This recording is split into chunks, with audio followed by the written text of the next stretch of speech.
Bannamawokota ey'Omaserengeta mu disitulikiti y'Empigi bakunganidde e Nabusanke mu ggombolola y'Enkozi okusibira abakulembeze baabwe entanda be baalonda obutava ku mulamwa ogwaboyesa obululu.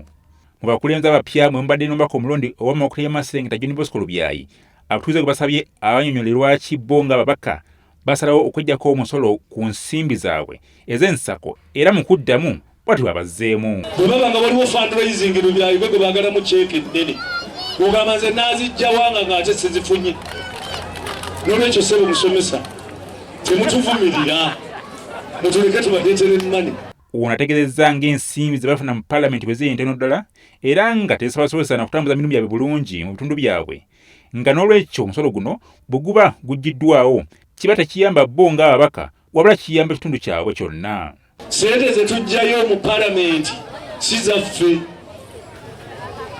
Ekitukyusisa kubanga muba temutufunamu. Mutuleke tweyongeze n'okweyongeza tuleete emmane wano.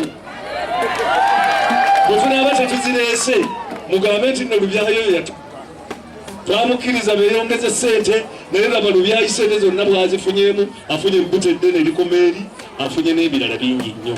Abakulembeze abalala kubaddeko Sala Nakawunda Temulanda ng'ono yembako omulondo omupya owa disitulikiti y'Empigi ne Peter Clever Mutuluuza ng'ono ye ssentebe wa disitulikiti y'Empigi omupya era nga bonna bakakasizza nga bagenda okufuna ennyo okulaba nga bakulaakulanya disitulikiti y'Empigi. Tetwagala kufuna ssente tulime enguudo tukole nayikondo tulongose amalwaliro gaffe ne bano bakansala nabo bafuna allowance naffe tulabikeko bulungiko. Olwaleero okukola mirimu bw'olaba omuntu akutawanya n'ebyobufuzi mugambe gwe tonjagalira nkulaakulana. Kati olwaleero emboozi tunyumye yakola ki? Yakukola. Bannamawokota batandise na kukumba nga bayisa ebivvulu okwetoolola ebyalo byonna oluvannyuma ne basabira ababaka baabwe abalonde. Alozia Sengendo, WBS TV, Mpigi.